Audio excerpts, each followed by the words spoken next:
Drian iki diwul-wul iki jane di dhuwite 100 meneh Om Tantut ngono. Kula lah iya Mbak Hana Loka. Ya, monggo Mbak Hana Loka. Pemain baru loh. Haide Hana pancen ayu.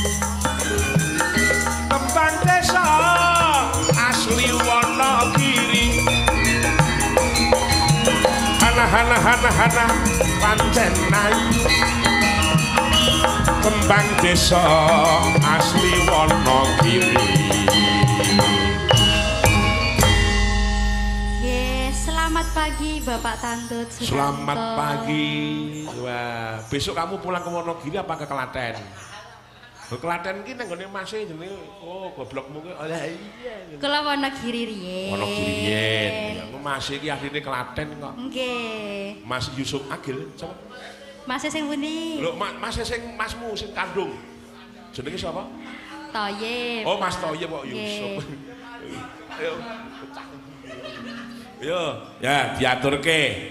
Napa? Lagune mau rak eneng sing ngersake podang kuning ning digarap cara sragenan. Nggih. Rasa nganggo bawa. Langsung mawon. Langsung mawon. Dung-bladung tak. Dung-bladung tak. Mufida jangan sampai kamu ngalamun ya nak ya saya takut. Vito juga takut. Ayo mangga diaturke. Ya, awas ya.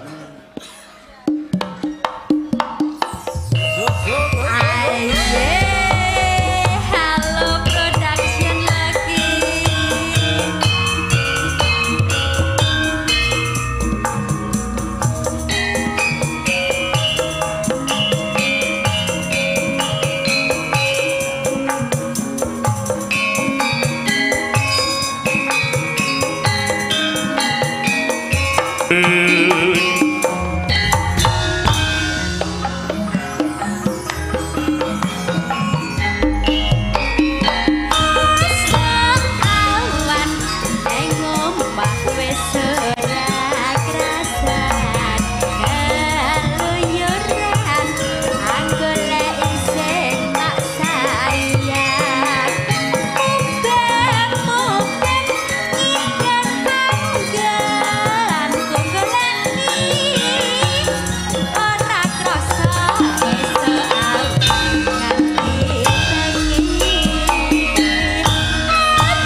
Terima kasih Mbak Hana Loka wis ngaturke lagune ya kuwi lagon Podang Kuning.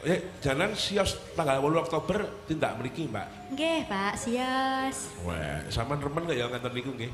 Nggih. Bangsane dengan geraknya anak muda sampean tetep melu piye carane iso bergerak dengan baik. Nggih, menjadi pemuda yang berkualitas sakniki niku, Pak. Tirunen ngono kuwi. Mboten niki adik kula mboten ngoten. Nggih.